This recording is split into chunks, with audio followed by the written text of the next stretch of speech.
Mesdames et messieurs, bonjour ou bonsoir selon l'heure à laquelle vous suivez votre magazine de prédilection, Invité de la 3. C'est un magazine que vous suivez sur la télévision nationale congolaise RTNC 3, RTNC, la chaîne des institutions, mais aussi sur différentes chaînes partenaires, mais aussi sur la télévision nationale RTNC 1. Donc aujourd'hui, vous avez un invité de taille, un hôte de marque avec qui nous allons aborder quelques questions d'actualité. Il s'agit de M.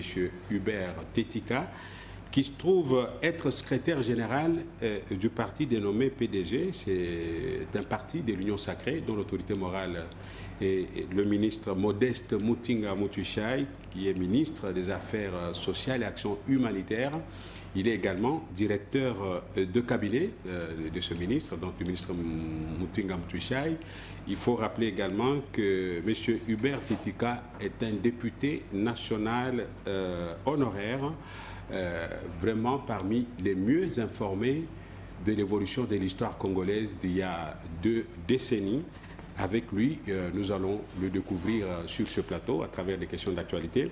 Monsieur Hubert Tetika, bonjour. Bonjour. Merci beaucoup de cet honneur. Ça n'a pas été facile de vous avoir. Ça n'a pas été facile de vous avoir. Trop pris au cabinet du ministre Modeste Mutinga Mutushai, avec qui vous évoluez de manière très efficace. La preuve, c'est que il a été reconduit dans le gouvernement. Fier chandelle donc à votre manière de diriger son cabinet. Merci. Je ne m'empêcherai pas de le faire, ça serait un péché.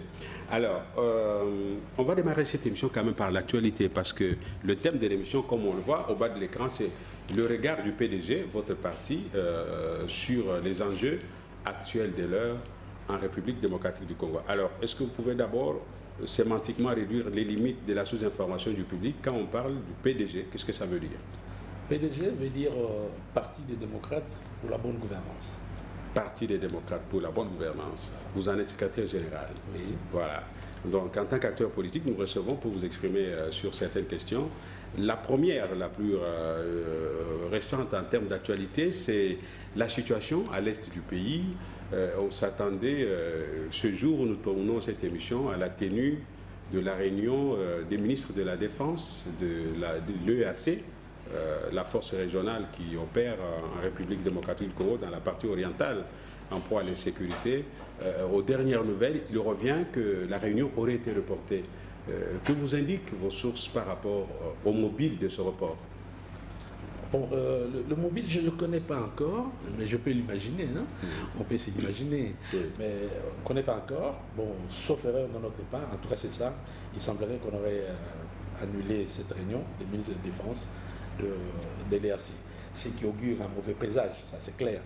Ça augure un mauvais présage, mais moi ça ne m'étonne pas. Ça ne m'étonne pas tout simplement parce que je me dis, si vous suivez l'évolution de cette situation-là à l'Est, surtout dans les 2 territoires, Rutshuru et Masisi, vous comprendrez que on était face à une nébuleuse, c'est-à-dire à une situation qu'on ne pouvait pas comprendre. Parce que, regardez, on nous demande, on a demandé au M23 d'être cantonné des partis au plus tard le 31 mars.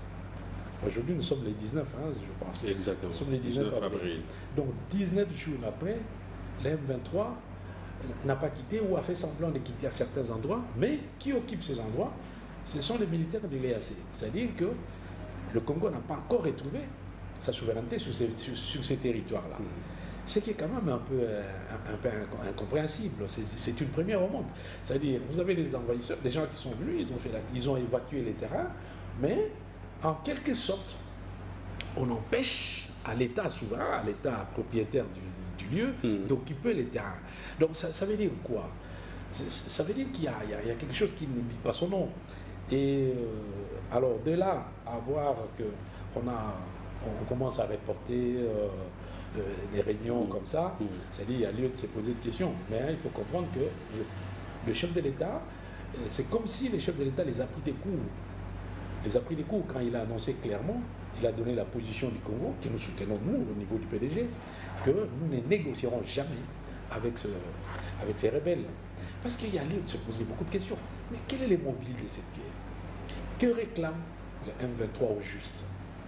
On nous a parlé pêle-mêle, non, c'est un groupe qui défend la minorité, la minorité Tutsi, pendant que la même minorité Tutsi est bien assise dans le pays, bien considérée même dans les institutions. Même dans les institutions, elle-même a dit un mot par l'entremise du ministre Guizaro, que je salue en passant. Donc, et puis, ce qui est quand même bizarre, c'est qui est président du M23. On ne donne jamais son nom, très souvent. Beaucoup ne le connaissent pas. Bertrand Bissier, c'est un mouchi. Je trouve ça un peu anormal, un mouchi qui va aller défendre les intérêts des Tutsis, des autochtones Tutsis. Donc il y a quand même un peu de flou dans cette histoire-là. Mais c'est clair, le chef de l'État a aidé la terre entière en dévoilant ouvertement qui était derrière tout ça. Et tout le monde le sait que c'est le Rwanda, et surtout son président, le président Kagame. La preuve, dépassé, vous avez entendu sa déclaration au niveau... Donc la vraie raison, on la connaît aujourd'hui. Donc il y a un problème par rapport au report de cette réunion. Vous sous-entendez que le refus du dialogue avec le M23 par Kinshasa aurait motivé ce report? Pourrait motiver ce report, parce que quand on voit des gens qui vous disent que voilà, le M23 doit partir, ou le M23 quitte déjà certains coins de la République, mais c'est nous les EAC qui restons là. Mais ils restent là pour faire quoi? Est-ce que c'est pas pour dire que voilà, en attendant nous occupons ces positions, vous négociez avec le M23 et puis on trouve une solution? Ça peut être ça. Et ça doit être nécessairement ça d'ailleurs. Parce que sinon on ne comprendrait pas pourquoi les territoires lâchés ou quittés par le M23 ne sont pas automatiquement occupés par le Congo, qui en est propriétaire. Alors, voilà. Monsieur Tetika, pour ceux qui ne vous connaissent pas, vous êtes diplômé des hautes études en sciences politiques. Alors, lorsqu'on voit pendant ce temps, cette période que vous venez d'évoquer, du 31 au 19, il y a eu des affrontements entre l'armée burundaise et le M23. Est-ce qu'on peut sous-entendre par un procès de métaphore que ce sont les deux pays étrangers qui se sont quand même affrontés? Parce que le M23, on dit que c'est un mouvement terroriste qui est en fait la caisse de résonance du Rwanda. Oui, vous comprenez tout de suite que derrière le M23, c'est le Rwanda.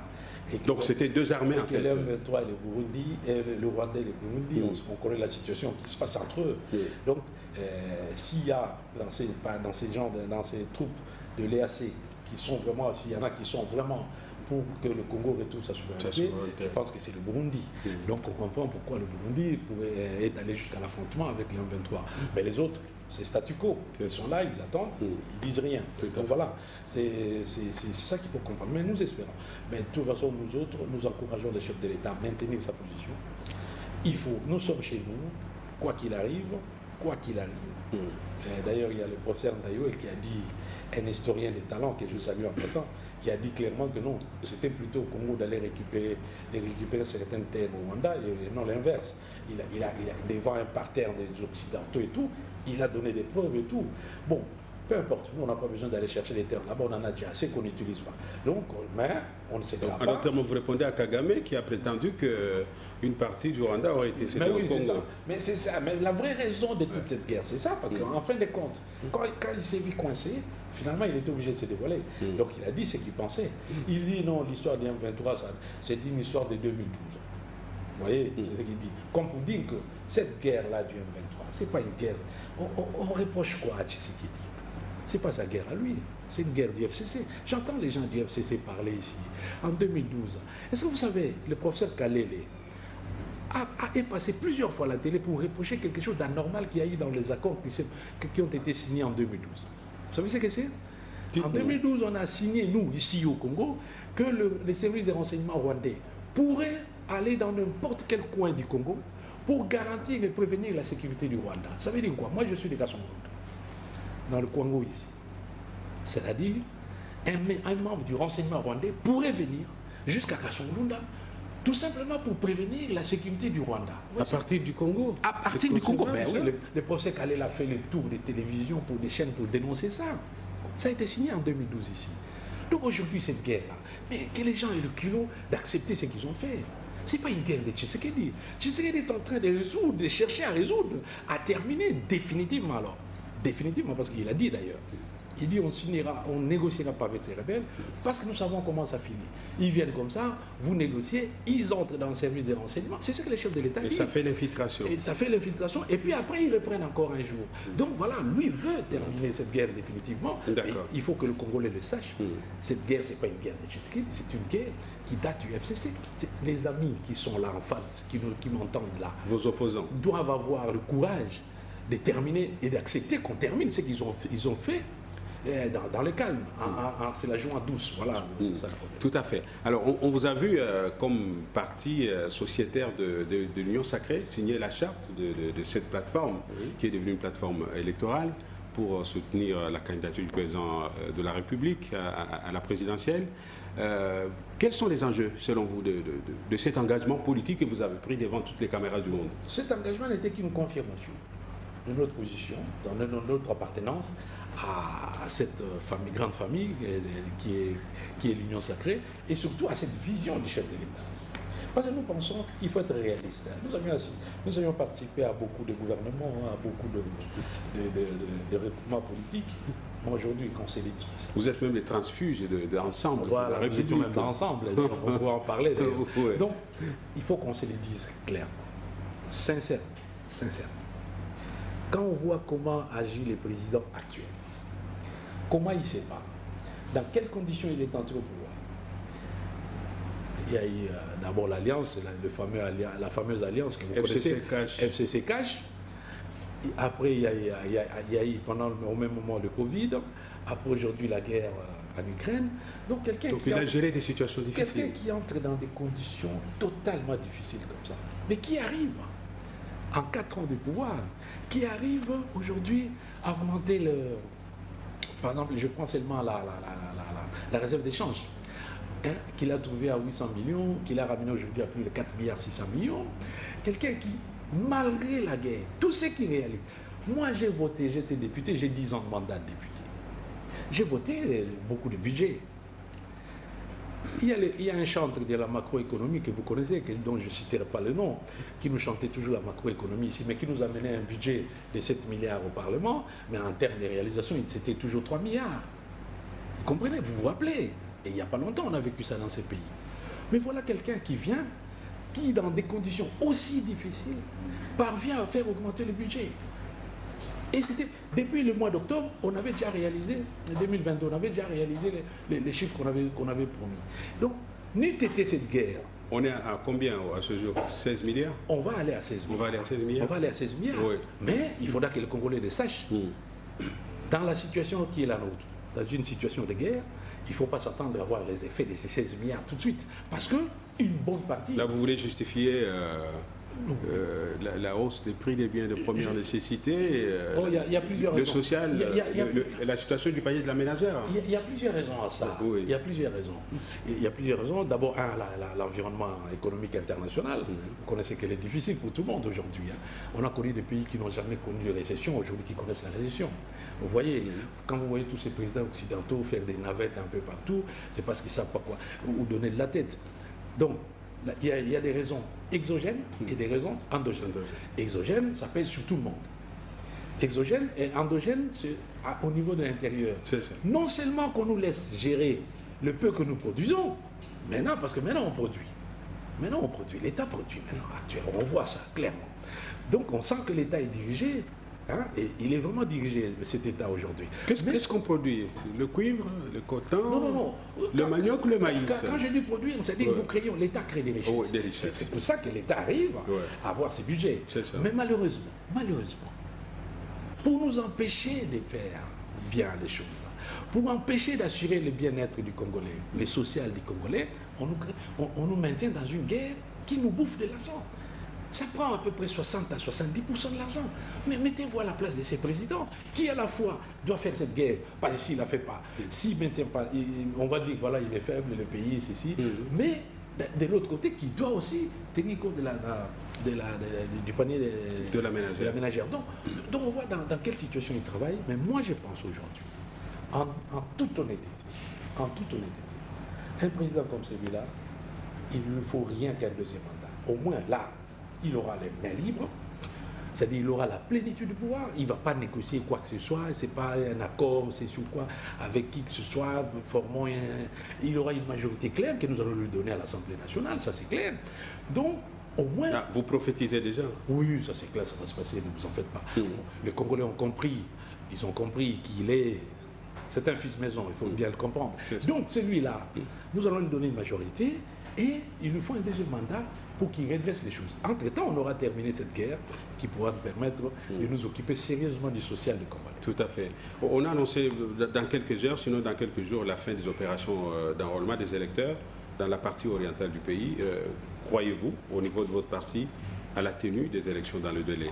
Oui, les élections se feront. Elles doivent même se faire.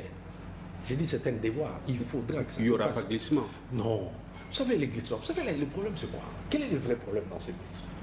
Le problème dans ces pays, c'est que moi, je fais les Sciences Po. J'avais un professeur français en Europe qui nous disait, il dit, c'est méchant de vous le dire, mais la politique n'est pas une histoire de pauvres. Il dit, prenez ça comme vous voulez, mais c'est ça la réalité.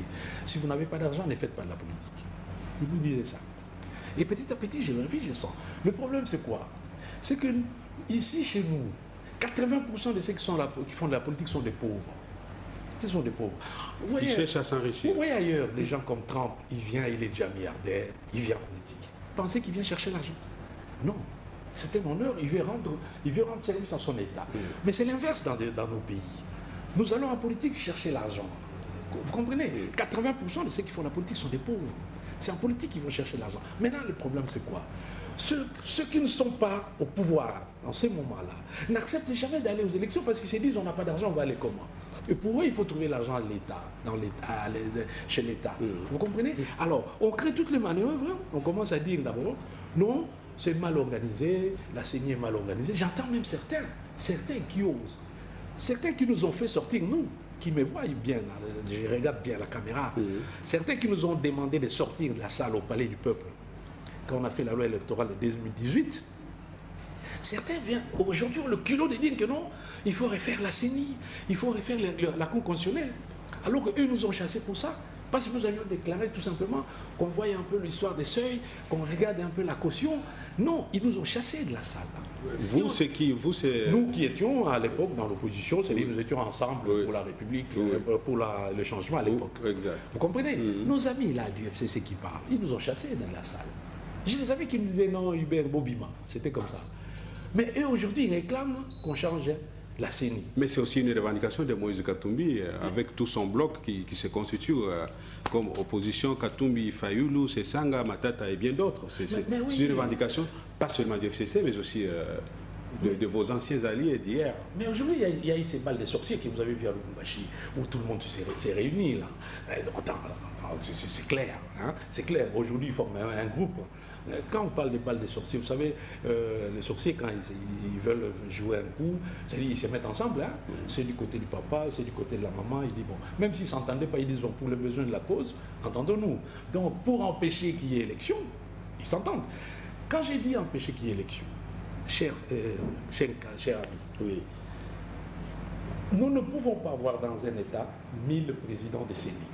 C'est impossible. Il faut qu'il y ait un seul. Et ce seul-là proviendra forcément d'un coin de la République. Il peut provenir des Kasumulunda, de chez moi, il peut provenir des Puerto, il peut provenir des Miabi, il peut provenir des Bassankoussou, d'un peu partout. Mais alors, quand il sera là, les autres vont dire non. Ce qui s'est passé actuellement, c'est ce qui s'est passé exactement en 2011, quand le président Kabila avait mis Ngoï Mulunda. Qu'est-ce qu'on n'a pas reproché? Mais heureusement qu'il a tenu, il a dit ça va se faire. Et il a organisé les élections. Vous aviez remarqué que même les Occidentaux ont empêché même les présidents tout autour de nous de venir à la prestation de serment. Seul personnage, c'est un grand homme celui-là, Robert Mugabe, qui est venu à la prestation de serment de Kabila en 2011. Vous comprenez? Mais quand ils ont vu 2 mois après que c'était déjà fait, allez, la coopération commençait à reprendre. On entend le nom, la coopération française reprend. C'est comme ce qu'ils ont fait après les élections de 2018. Mais regardez maintenant en 2016. Si le président Kabila, moi je vous l'ai dit, s'il avait fait les élections en 2016, ça aurait changé autre chose, des choses. Mais le simple fait d'avoir accepté qu'on arrive, qu'on passe par une transition, on a créé des nouveaux acteurs politiques qui ne valaient pas grand-chose, hein, excusez-moi, je respecte les gens, mais qui ne valaient pas la peine d'être là. on a créé les gens sont venus et on a vu le résultat après. Donc, il faut faire attention. On a toujours cette tendance-là à dire non, la CENI est mal organisée, l'enrôlement s'est fait mal, mais attends, quand on nous a imposé les machines à voter en 2016, en 2018, qui a osé parler? Est-ce que la machine à voter était acceptée dans la loi électorale? Non. Non. Mais ça a été imposé. Ceux-là même qui ont imposé tout ça, aujourd'hui, ils réclament qu'on change la direction de la CENI. Non, il ne faut pas prendre les gens pour ceux qui ne sont pas. Donc, c'est ça l'habitude chez nous. On essaie de dire ça. Non, c'est mal organisé, nous devons refaire la CENI, nous devons refaire la Cour constitutionnelle. Qui aurait pu oser dire un mot quand on a créé la Cour constitutionnelle d'avant, là, du vieux qui est mort en Belgique? Qui aurait dû élever sa voix dans ce pays? Benoît Lwamba. Personne. Mais quand j'entends des gens aujourd'hui dire non, refaisons la Cour. Donc en fait, on fait quoi? Nous sommes aujourd'hui le 19 avril. On a des élections dans 8 mois là. Donc, allez, on refait tout. Quand on refait la CENI, c'est-à-dire tout reprend à zéro. Mais attendez, c'est-à-dire il n'y aura pas élection. En fait, c'est ce qu'ils veulent. Ce qu'ils veulent, c'est quoi? Et puis, dès qu'ils obtiennent à ce que vous tombez dans ces pièges-là, de dire bon, on ne va pas organiser, on va repousser parce que les autres ont demandé, après ils vont vous dire, ils vont commencer à passer à la télé, dire on ne donnera même pas une minute après le 24 janvier à Tshisekedi. Ça va être maintenant la deuxième chance. Ça, c'est la deuxième version qui viendra. Et après, pour qu'on les appelle, qu'on fasse un gouvernement d'union nationale, que chacun vienne piller le pays pour que chaque groupe aille aux élections. Non, ça suffit. Je pense que ça ne se fera plus jamais. Non, ça suffit. Nous irons aux élections comme on va le faire, comme le président le veut, et nous les soutenons, nous, de l'Union sacrée, nous soutenons qu'il aille aux élections, et puis ça va donner ce que ça va donner. Il y a des partis qui n'ont pas assisté. L'UDPS ici n'avait pas assisté à une élection. En 2006. Comme disait quelqu'un de l'Union, de la FCC de l'époque, qui est dans l'Union sacrée aujourd'hui, qui disait non, pour autant le ciel ne nous est pas tombé. Sur la tête. Donc, le ciel ne nous tombera pas sur la tête. Nous allons faire l'élection. Est-ce que vous n'avez pas peur de ce bloc ici, si jamais il arrivait à sortir un candidat unique? Non, du tout. Moi, vous savez, les Congolais ne sont pas naïfs. Ça ne peut jamais arriver dans l'opposition en Afrique ou au Congo. Les Congolais ne sont candidat unique. Les Congolais ne sont pas naïfs. Ils ne sont pas naïfs, ils comprennent. Hein? Aujourd'hui, oui. Ils voient. Aujourd'hui, regardez. Même tout coin de la République aujourd'hui, au moins, voit quand même une action du gouvernement avec cette histoire de 145 territoires. Vous voyez? Oui. C'est-à-dire qu'aujourd'hui, qu'on le veuille ou non, on a affaire à un chef d'État. Comme on le voit en Ituri. Qui s'occupe de tout le monde. C'est Johnny Luboya Kachama. Voilà. Et vous pensez que ces Congolais-là, ils sont aussi naïfs pour dire que non, allons prendre ceux-là, tout ça. Regardez, nous sommes dans une situation où il y a des déclarations comme celle de Kagame. Moi, j'ai cru que, après la déclaration de Kagame, c'est ce que j'ai pensé, naïvement, j'étais un peu naïf, excusez-moi. Je me suis dit, ces gens-là vont passer à la télé, vous dire que non, écoutez, nous mettons tout de côté, nous devons régler ces problèmes. Au nom de la patrie. Au nom de la patrie. Nous allons laisser le président Tshisekedi qui prenne le temps qu'il faudra, s'il le faut. J'ai naïvement cru ça, mais jamais. Vous attendiez ça de qui? Du FCC ou du bloc de Katumbi et consorts? Oui, de ces blocs de sorciers-là. Donc ils n'ont pas condamné les propos de Katumbi, pardon, de Kagame. Mais attendez, est-ce que vous avez... Je ne sais pas si vous avez suivi une déclaration dans ce sens. Non. Par contre, on a suivi des déclarations un peu malheureuses, comme celle de mon ami Christian Mwando, que je salue d'ailleurs. Mais oui, parce que vous en parlez. Vous-même, vous êtes un transfuge ensemble. Vous avez lutté avec Mwando Simba. En tout cas, à la suite de la proposition de loi dite Tchani, qui a été inscrite à l'ordre du jour de l'Assemblée nationale, il a menacé justement de sécession du Katanga au cas où oui, alors, vous savez, cette proposition venait à passer. Comment avez-vous accueilli cette analyse au niveau de votre parti? Au niveau du parti, je suis d'abord tombé de nu parce que je connais l'homme. Vous avez milité ensemble. Qu'on le veuille ou non, Christian Mwando, c'est un monsieur intelligent, c'est un monsieur responsable et tout, qu'on le veuille ou non. Mais je n'avais pas compris. J'ai dit, mais tiens, lui, comment lui peut tomber aussi bas, excusez-moi? Comment peut-il tomber aussi bas? Il a dit ça quand il dit le Katanga doit se retirer. Se détacher. Vous savez, même sans la guerre. Tel que nous sommes tous ici. Lui, il savait qu'il allait naître le Katanga, lui. Vous saviez que vous allez naître du Kasaï. Moi, je savais que j'allais naître de Bantou. Personne. C'est par un fait d'hasard qu'on se retrouve dans toutes ces provinces-là. Personne n'a le droit de se donner ces monopoles-là, de s'accaparer ces monopoles, de dire que non, moi, à Katangé, il a contacté qui? Il a consulté quel Katangé pour dire ça? Ça, c'est un. Et puis, quand il a dit ça, c'était pour quelle raison? Pour dire que non, c'est un président non Katangé qui fait ça ou quoi? Mais alors, si c'est ça, on nous dit ici que Kabila est du Katanga. Mais les mêmes Kabila qui est du Katanga avaient empêché Katumbi d'être candidat. Et dans ces cas-là, de quel Katanga on allait retirer? Ah, il n'y a pas eu cette menace à l'époque. Non, mais non, attends, il n'y a rien. Il n'y a pas eu de menace. Kabila a empêché à Katumbi d'être candidat. En ce moment-là. Parce que ce n'était pas parce qu'il n'était pas éligible. Parce qu'on nous dit que Kabila est Katangé. Alors, donc c'était un Katangé qui avait empêché un autre Katangé d'être candidat. Il n'y a pas eu sécession. Il n'y a pas eu sécession. Mais pourquoi maintenant? Et pourquoi maintenant? Donc je suis en train d'analyser un peu tout ça, je me dis, mais nous, non, les collègues devraient vraiment s'excuser. Vous pensez qu'il a raté l'occasion de se taire? Un peu oui.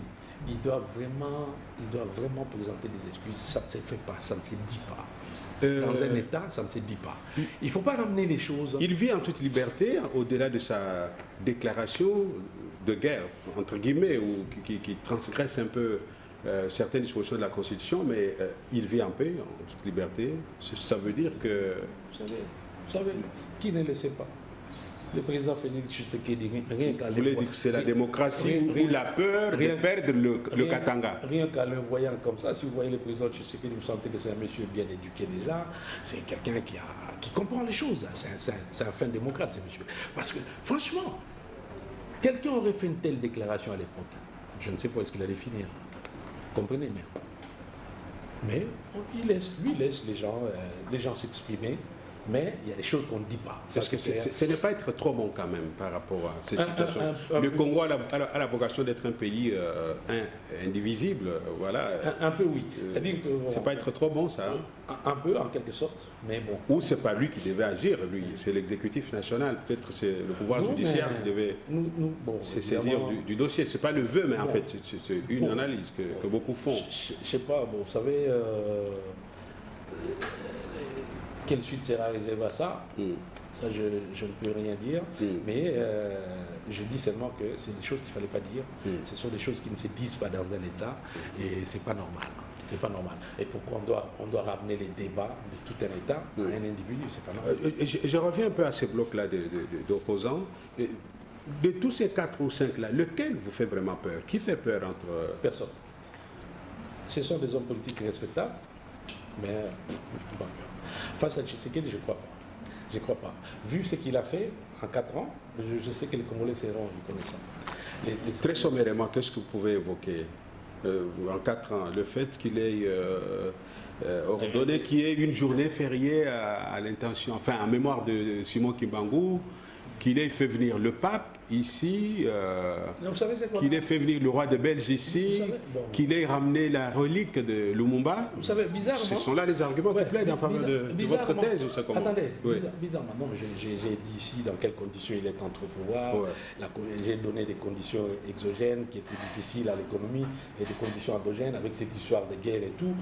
Mais malgré ça, il tient, il a augmenté la réserve d'échange et tout. Mais bizarrement, vous savez, quand le président Tshisekedi a commencé ses voyages, il y en avait qui prenaient des stylos, qui chaque fois notaient 50e voyage, 52e. Mais aujourd'hui, on n'en parle plus. Aujourd'hui, je ne sais pas où est-ce qu'ils en sont. Ils n'en parlent plus, tout simplement parce qu'ils ont compris le pourquoi. Il y a des dividendes. Nous avions un gouvernement ici qui a bloqué les pays en autarcie. Mais aujourd'hui, le pays est ouvert. Aujourd'hui, tout le monde parle du Congo. On voit des... Regardez Angile comment les avions sont rapides, malgré qu'avant, nous allons souvent à l'étranger, mais dès que vous citez le Congo, non, c'est une zone... Un pays infréquentable. Un pays infréquentable. Mais ici, malgré cette guerre, mais voyez, demandez à la DGM, ils vont vous dire quelles sont les entrées ici. Non. Moi, je pense qu'au regard de tout ça, les Congolais vont faire confiance à Félix Tshisekedi. Je ne suis pas naïf en les disant. Évidemment, il nous faut un travail sur des terrains. Ça, c'est clair. Il nous faut un travail des terrains. Il ne faut pas laisser les champs aux autres. Mais je compte aussi sur la bonne foi des Congolais. En tant que spécialiste de Sciences Po, comment avez-vous trouvé l'attitude du président Tshisekedi face au président français, Macron? Palais de la Nation, lors de cet échange avec la presse. Comment avez-vous trouvé son attitude? Les deux présidents étaient bons. Son expression... Mais il était clair, parce que vous savez, il n'y en a pas beaucoup qui ont le courage de dire ça, de parler comme il a parlé. C'est pas donné à tous les présidents africains. C'est pas donné à tous les présidents africains. Hein. Vous n'allez pas demander ça aux autres. Je sais, il y a certains qu'on ne va pas citer ici qui ne peuvent jamais tenir un langage comme ça. Mais ce n'était pas un langage de mépris, non. C'était un langage entre eux. Ils disaient la vérité. Les gens qui se disaient la vérité. Les deux présidents étaient bons. Hein. Macron aussi défendait, c'est normal. Moi, j'ai vu les gens critiquer le président Macron, j'ai dit, mais non, attendez. Oui, on a vu sur les réseaux sociaux, les Français ont dit qu'il n'était pas à la hauteur du débat. Ça existe encore sur les réseaux sociaux. Il est président d'un État, c'était normal qu'il défende son pays. Mais peut-être qu'il avait sous-estimé le président Tshisekedi, oui, le complexe du néocolonialisme. Voilà, il s'attendait peut-être pas... Comment on appelle le paternalisme. Voilà, il s'attendait peut-être pas à la réaction du président, mais néanmoins, moi, ces débats... C'était quand même digne d'un pays souverain. Oui, ces débats m'ont beaucoup plu. Voir un dirigeant qui défend... Vraiment plu parce que les deux présidents étaient bons. C'est un bel exercice. Oui, je voudrais que ça se répète souvent, ce genre d'exercice. Dans d'autres pays africains. Oui. On va voir ce que ça va donner. Alors, nous allons parler maintenant de votre formation politique. Vous êtes au sein de l'Union Sacrée avec le ministre Modeste Mutinga Motuchai. Je voulais dire un mot sur la loi Tchani quand même. La loi Tchani, oui, un petit mot. Juste un petit mot. Par rapport à ça, oui. Ça fait jaser. Quelle lecture vous en faites-vous au niveau du PDG? Je n'ai pas consulté, on n'en a pas encore débattu au parti. Ça n'a pas encore fait l'objet au niveau des instances statutaires du parti. L'objet du débat, mais ici je vais parler comme acteur politique, un parlementaire, en fait, un ancien parlementaire et tout. Moi je me pose je prends 3 points. Je me pose la question, est-ce qu'un Congolais a le droit de poser sur la table un débat? Je pense que oui. Si vous voulez la démocratie c'est aussi ça. C'est l'article 28 de la Constitution. C'est aussi ça. On ne peut pas empêcher un Congolais comme Tchani de se poser cette question. Ça c'est clair. Doit-on l'étudier? Mais oui, parce qu'il faut une réponse.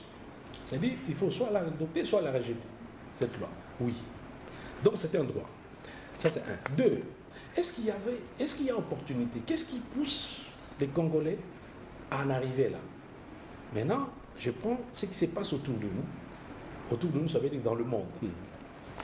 Je me dis, on nous a montré la constitution tunisienne ici. Oui.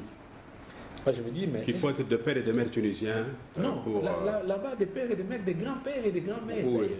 Et puis d'ailleurs, on choisit même la religion du président. On dit, la religion du président doit être l'islam. L'islam. Vous voyez comment ils vont, hein, eux. Hein. C'est un pays africain comme nous. Hein. Et même la constitution du Zaïre. Oui. Des pères, des mères, zaïrois, quelque chose comme ça. Donc, je prends la Tunisie. Mais vous savez, en Europe, il y a des gens qui le font sans le dire. Je prends un pays que je connais très bien, la France. En France, ils écrivent pas ça, ils ne vous le disent pas clairement, mais ils le font dans les actes. Chers frères, je ne suis pas sûr, moi, qu'avant un siècle, on aura un président français noir. Je ne crois pas. Un président français noir? Je ne crois pas. Parce que déjà, pour avoir un ministre, il a fallu attendre que Mitterrand vienne pour qu'il nomme Kofi Amniam.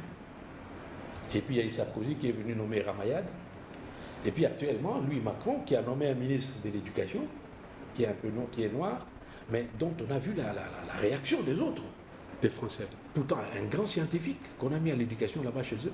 Mais on a réagi tout simplement parce qu'il était noir. C'est clair, il faut dire les choses telles qu'elles sont. Mais ce n'est pas le cas aux États-Unis? Bon, mais maintenant prenons les États-Unis. Prenons les États-Unis. Est-ce que vous savez qu'un Américain né d'un père américain et d'une mère américaine, donc de père et de mère, mais né ici à la clinique Ngaliema, ne peut jamais diriger les États-Unis? Parce qu'il est né à Kinshasa. Hors sol américain. Vous le savez. Vous savez qu'Henry Kissinger ou la dame, Madeleine Albright, ne pouvaient jamais prétendre être candidat aux États-Unis. Parce que ce sont des juifs américains qui sont venus. Vous comprenez? Donc voilà même un pays aux États-Unis, là, où on empêche même à un Américain de père et de mère d'être président. Ceux qui nous apprennent la démocratie. Vous comprenez? Là, on empêche même à un Américain de père et de mère d'être candidat. Pour être né en dehors du sol américain. Tout simplement.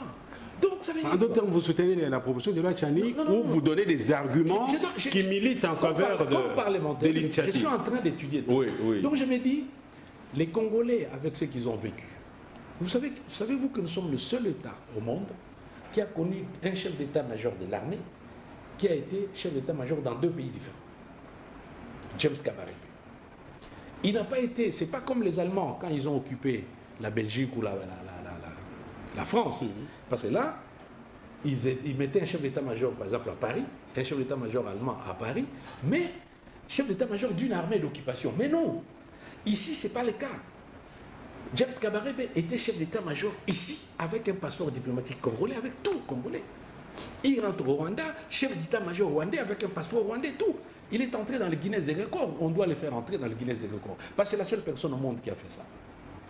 Les Congolais ont connu ça. Quand on voit tous ces débats, pour une seule personne que Mobutu avait pris comme directeur de cabinet, on voit la suite. Donc, moi je me dis, il y avait opportunité pour les Congolais de se poser ce type de questions. Parce que par rapport à ce qu'ils ont vécu. Mais pourquoi on menace Tchani? Pourquoi on non, menace? j'en arrive là. Maintenant, la dernière question que je me dis, est-ce le moment s'y prête, là, maintenant? Là, je pense que non. Parce que poser ces problèmes aujourd'hui, là, ça va donner l'impression qu'on est en train de s'attaquer à une communauté donnée. Vous savez qu'on a même ramené cette histoire à des métis. Il y en a qui commençaient à dire non, la communauté des métis va marcher. Tout ça. Mais ça fait 2 ans ou 3 ans qu'il aborde la question. Mais moi, je me dis une chose.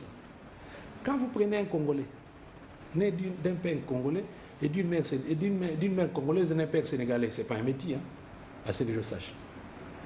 Donc ce n'est pas une histoire de métis. Quand on dit Congolais des pères ou des mères, ce n'est pas seulement les métis. Il faut qu'on enlève ça. On ne s'attaque pas aux métis. Monsieur Hubert Tetika, je vais vous laisser continuer avant qu'on aborde les sujets consacrés au PDG. Je crois avoir reçu sur le même plateau Monsieur Noël Tchani pour expliquer à l'opinion la quintessence de sa démarche. Je ne crois pas l'avoir entendu dire que tous ceux qui ne sont pas congolais de père et de mère ne peuvent pas accéder à d'autres fonctions. Mais il est précis, il dit pour les fonctions de souveraineté. Président de la République, Premier ministre, président de l'Assemblée nationale, président du Sénat, président de l'Assemblée provinciale. Pour ceux-là, il estime qu'il faut qu'il y ait des Congolais de père et de mère. Mais les autres peuvent accéder à d'autres fonctions. Mais pourquoi on lui en veut à tel point? Non, vous savez, chez nous, chez nous, on a tendance à critiquer. Mais on entend un débat dans la rue, sans vérifier, on commence à critiquer. C'est ça le vrai problème. Les gens n'ont même pas lu l'entièreté de la proposition de loi. Moi, en toute honnêteté, je l'ai dit, donc j'ai dit clairement qu'il a le droit de poser, tout Congolais a le droit de poser le problème. Et quand on pose le problème, il faut l'étudier. Soit vous rejetez, soit vous adoptez. Ça, la procédure parlementaire. Voilà, la procédure parlementaire. 2, est-ce qu'il y avait opportunité? Est-ce que les Congolais avaient raison de poser ce type d'acte? On s'est dit, voilà, parce que ça se passe ailleurs. On a donné des exemples, Tunisie, États-Unis, France et tout ça. Mais on s'est dit aussi que par rapport à ce que les Congolais ont connu en interne, donc ça pouvait les pousser aujourd'hui à se poser ce type de questions. Mais maintenant, la dernière question, je me dis, est-ce opportun maintenant? Moi, je pense que non. Si on le fait maintenant, on va croire qu'on est en train de s'attaquer à un groupe d'individus, donc des métis. J'ai dit que non, ce n'est pas une histoire de métis, parce que les Sénégalais, l'enfant qui est né d'une mère congolaise et d'un Sénégalais n'est pas métis. Donc ce n'est pas une histoire de métis. Ça, c'est un. Et puis 2, on ramène l'histoire à Katumbi. Il faut qu'on se le dise clairement. Pourquoi cette casuistique, selon vous? Pourquoi cette casuistique? Moi, je me pose une question. Je dis, mais attendez. En 2018, Katumbi n'a pas été candidat président. Pourquoi? Parce il n'y avait pas la théorie de... Il n'y avait pas la loi Tchani. C'est-à-dire, on l'a empêché d'être candidat. Par le président Kabila, on l'a empêché d'être candidat. Non, pourquoi vous singularisez? Non, je singularise par le régime. Son régime, le régime Kabila. Sous le régime Kabila, nous étions tous là-dedans. Ah, vous étiez dedans aussi. Vous en faites partie. Vous en faisiez partie. On l'a empêché d'être candidat. Donc, ce n'était pas une histoire de Tshisekedi. Si demain il n'est pas candidat, ça ne sera pas la première fois. Ça ne sera pas la première fois. Donc ça ne sert à rien qu'on suppose que c'est le président Tshisekedi qui est derrière. Pourquoi il n'était pas candidat? Parce qu'il s'était... Non, il y a avait une décision judiciaire. Il s'était prononcé très clairement aux États-Unis par rapport à la question. Il dit qu'il n'entre pas dans cette polémique. Voilà. Mais pourquoi une certaine opinion tend toujours à limeler? Mais justement, c'est ça la mauvaise foi quelque part. Moi, je me dis, mais si Katumbi n'a pas été candidat, tout simplement parce que il y a eu un dossier judiciaire qui a été ouvert à sa charge. OK? Mais Tshisekedi, dans sa bonté, là, l'a gracié, l'a fait revenir au pays. C'est même Tshisekedi que l'on attaque. C'est lui qui l'a gracié, qui l'a fait revenir au pays. Mais que les gens n'oublient pas qu'il a été gracié, et il a été amnistié, et il a été gracié et non amnistié. Ça veut dire que c'est fait l'arrest. Si demain, il veut être candidat, il lui faut un casier judiciaire, et après, évidemment, on va lui demander de régler son histoire en justice. Si les Donc règles, ça demeure. si les règles, Le dossier. si les règles, il sera candidat. Si les règles pas, il ne sera pas candidat, ça ne sera pas la faute de Tshisekedi. Il faut bien que les gens le sachent aussi. Hein. Donc son dossier judiciaire existe Mais toujours. tout ce que je sais, moi, Rien n'est effacé. c'est qu'il a été gracié, il n'a jamais été amnistié. Donc le fait reste. Consultez les juristes. Donc on peut écarter la théorie père et mère, mais il y a encore des Donc ça problèmes. veut dire ceci, tout simplement ce que je veux dire. Ouais. Même si, nonobstant cette histoire de Tchani, il peut arriver que M. Katumbi ne soit pas candidat. Il peut arriver. Et ça ne sera pas la faute de Tshisekedi. Ce n'est pas Tshisekedi qui est à l'origine de ces dossiers judiciaires. Ce n'est pas lui. Il n'était pas au pouvoir quand on a ouvert ces dossiers-là. Lui, il n'a fait que gracier le monsieur pour lui permettre de rentrer au pays. Donc, vous mettez de l'eau dans la bouche de la justice. Non, je suis c'est une analyse. Vous êtes d'analyser les faits, c'est un acteur politique. pour qu'on ne dise pas demain que c'est ci ou c'est là. Mais la loi Tchani, à mon sens, ça ne m'engage que moi, serait mieux qu'on l'étudie à la prochaine législature. Là, on aura un président qui aura déjà un deuxième mandat. Lui-même l'a dit, il n'aura même pas besoin d'aller encore plus loin. Donc, tout le monde sera zen. Donc, dès le début. Mais alors, c'est bien beau. La nuance que vous apportez, elle est très belle. C'est la souplesse politique. Mais la crainte revient, que vous avez exprimée vous-même sur ce plateau. Si vous dites qu'on écarte la loi Tchani, ça veut dire qu'on peut aussi avoir un James Kabarebe bis qui est chef d'état-major dans un pays et en même temps au Congo, ou un ministre de la Défense au Congo et en même temps dans un pays voisin. Nous sommes au mois d'avril. À quoi ça va rimer? Nous sommes au mois d'avril. Oui. Nous aurons des élections dans 8 mois. Dans 8 mois, oui. On sera au mois de décembre. Au mois de janvier, le président Tshisekedi aura déjà son deuxième mandat. Il va commencer son deuxième mandat. Il commence au mois de janvier, on valide les mandats des parlementaires au mois de février, et en mars, il y aura une session. Et à cette session-là, déjà de mars, donc à moins d'une année, nous pouvons avoir cette loi-là, s'il est faut. On peut l'étudier, pas la voir, hein, je dis bien l'étudier, parce qu'on peut la rejeter, tout comme on peut l'accepter, tout comme on peut l'amender en profondeur. D'étudier, évidemment, il faut d'abord la soumettre au débat parlementaire. Voilà, tout comme on peut l'amender en profondeur. Mais je dis tout simplement que c'est une histoire de très peu de temps. Pourquoi s'agit-on? Pourquoi donner des raisons aux autres? Pour qu'ils disent non, on a voulu écarter, on peut écarter sans quelqu'un peut s'écarter lui-même par rapport à son histoire judiciaire. Donc il ne faut pas mettre ça sur le dos de Tshisekedi. Donc voilà. Monsieur Hubert Tetika, mesdames et messieurs, je vous rappelle que vous suivez Invité de la 3, c'est un magazine de la télévision nationale congolaise relayé par beaucoup de chaînes partenaires ici à Kinshasa, tout comme à l'intérieur du pays, mais même à l'étranger aussi sur YouTube. Beaucoup merci à tous les compatriotes qui prennent l'émission, mais prenez toujours soin donc de citer la source, n'est-ce pas? Voilà, on va aborder probablement le dernier point de cet échange. Votre parti, le PDG de Modeste Mutinga Mutshai, dans un contexte où l'on voit toute une pléthore de partis politiques au Congo, je ne sais pas, on est autour de 900 ou plus. Voilà, le PDG apparaît. C'est quoi l'idéologie? Qu'est-ce qui vous distancie des autres partis qu'on connaît depuis toujours? Cela est dit même dans notre dénomination.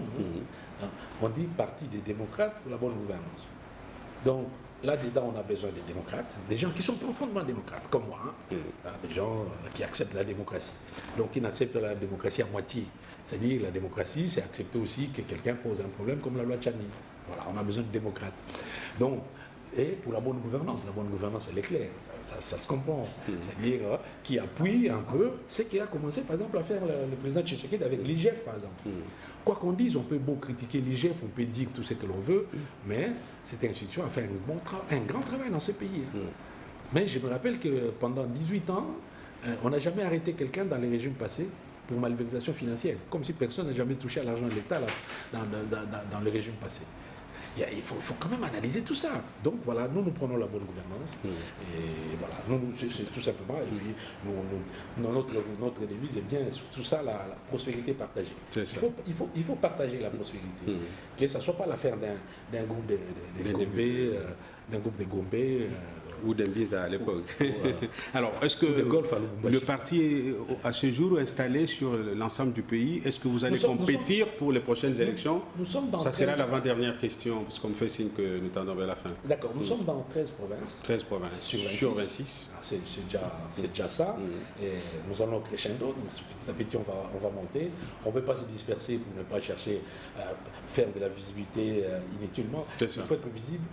On est visible, mais on doit s'installer solidement. Dès qu'on est ancré solidement dans quelque part, on passe à autre chose, à autre part. Donc, vous aurez des candidats à tous les niveaux? Si nous aurons des candidats, évidemment. Y compris à la présidentielle? À la présidentielle, c'est le seul endroit où nous avons déjà un candidat. Il s'appelle Félix-Antoine Tshisekedi Tshilombo. Ça, c'est clair. Donc, mais pour tous les autres postes, nous allons compétir. Évidemment, nous allons compétir au sein des regroupements. Il faut bien le dire. Nous avons un regroupement qui va sortir bientôt, parce que sinon j'aurais cité le nom et tout. Bon, comme on n'a pas encore fait la sortie officielle. C'est ça. Comme on n'a pas encore fait la sortie officielle, donc voilà. Alors, on me demande... Vous êtes directeur des cabinets de Modeste Mutinga Mutushai. Est-ce que, en 2 paragraphes, vous avez un bilan à présenter? Vous êtes aux affaires sociales et actions humanitaires. C'est un ministère dont on parle très peu. Quand bien même, vous êtes visible sur le terrain pour des actions. Je vous ai croisé à Kananga pour la gestion des anciens miliciens du phénomène comme Inansapou et consorts, mais vous le faites dans beaucoup de discrétion. C'est quoi la raison? Vous n'aimeriez pas non, c'est pas être détecté par l'IGF pour la patrouille financière ou c'est comment? Non, on est toujours avec eux. Chez vous, c'est la transparence. On est toujours avec eux. D'ailleurs, nous sommes l'un des rares ministères à faire toujours appel à l'IGF pour nous accompagner dans des missions. Nous le faisons, vous pouvez vérifier. Nous le faisons. Oui. Non, ce ministère-là, les gens ne l'ont jamais compris. Il nous faut toute une émission pour qu'on explique. C'est un ministère transversal, c'est-à-dire, quand vous voyez, si vous sortez dans la rue ici, vous posez la question à quelqu'un, qu'est-ce que vous voulez, vous, pour votre vie? Il va vous dire, j'aimerais que mes enfants mangent 3 fois le jour, que mes enfants soient scolarisés, que mes enfants soient soignés, et que moi-même, je puisse nouer les 2 bouts du monde. Donc, en fait, toutes les préoccupations se résument dans le social. Se résument dans le social. Et d'ailleurs, quand les présidents disaient, à l'UDPS, on disait, le peuple d'abord. Oui, le peuple d'abord, c'est le social d'abord. En fait. Et il est comment actuellement le social? Bon, le social tel qu'il est, parce que le problème c'est que c'est un ministère transversal, c'est-à-dire, le social c'est un tout. Le social, ça veut dire tout simplement le mieux-être.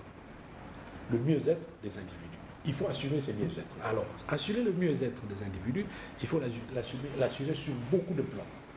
Sur le plan économique, il faut que les gens puissent avoir un pouvoir d'achat qui est réel. Il faut l'assurer sur le plan de vie normale, c'est-à-dire que les gens puissent vivre dans des conditions saines et dans des conditions réglables. Mais le problème, nous avons aussi, on a relégué ici dans le pays presque, ces ministères-là à un ministère des vulnérables. C'est ça le problème. Quand on parle d'affaires sociales, les gens pensent tous d'abord aux handicapés, aux personnes vulnérables, aux handicapés. C'est une conception erronée. Aux aveugles, tout ça. C'est une conception erronée, en fait. Cette partie des vulnérables, ce n'est qu'une partie de ces ministères-là. Voilà pourquoi, c'est-à-dire qu'en réalité, nous devions travailler. Parce que ça a été fait depuis des lustres. Nous sommes en train de nous battre pour essayer d'échanger tout ça. Pour essayer d'échanger ça, parce que vous le remarquez d'abord par le budget qu'on nous donne. Vous savez, le budget des affaires sociales, c'est combien? C'est à vous de répondre. C'est moins d'1%. Quand on dit tout est social, mais le budget du ministère est moins d'1%. On s'est battu, maintenant on nous a amené à 2, quelque chose de plus. C'est extrêmement grave. C'est extrêmement grave. Ailleurs, ça serait d'abord une vice-primature, ça, c'est les affaires sociales. Ces ministères-là devaient avoir un budget au moins à hauteur de 10%. Parce que, vous savez, ça fait mal. Hein. Quand vous sortez, vous arrivez au niveau du palais du peuple, vous voyez tous ces aveugles-là, même venir sur les vitres. Là. Il faut les cantonner. Il faut les cantonner. C'est quand même un danger. Pas les cantonner dans le sens, il faut les former. Nous avons des structures ici qui existent. Vous allez sur l'avenue Sosa, à Nguyengue, à Kassavoum ici, il y a un centre qu'on appelle Senafi, c'est un centre d'encadrement des personnes vivant avec handicap. Vous imaginez que les Congolais sont arrivés jusqu'à aller piller là-dedans? Parce que là-dedans, on avait des ateliers. Parce qu'on s'est dit, voilà, vous savez, quelqu'un qui est handicapé dans la société, il se voit, il est un peu déjà frustré, il se sent amoindri par rapport aux valides. Vous comprenez? Qu'est-ce qu'on fait comme politique? Nous avons dit non, il faut remettre ces gens-là dans le milieu du travail pour qu'ils aient des revenus qu'ils vont produire eux-mêmes, afin qu'ils soient valorisés dans la société. On a créé ces centres-là. Dans ces centres-là, vous aviez dedans les ateliers de menuiserie, des handicapés faisaient même des cercueils, des bancs, des ceci. Vous avez des ateliers mécaniques, ateliers de sérigraphie, ateliers de gravure, les gravures, les ceci. Mais vous imaginez que dans ces pays, on est allé jusqu'à piller même cette histoire.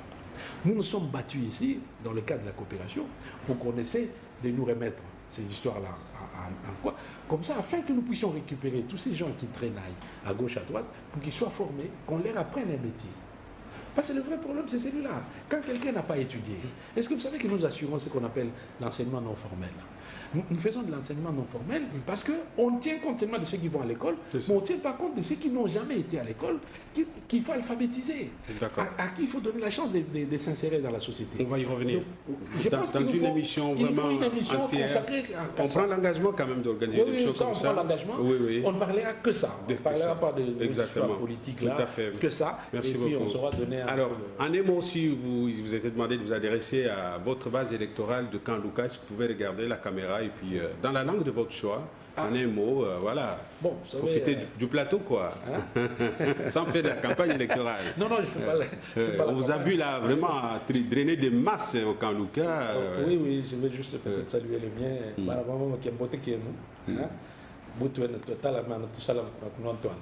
Merci beaucoup, M. Hubert Titika. Je rappelle que vous êtes député honoraire.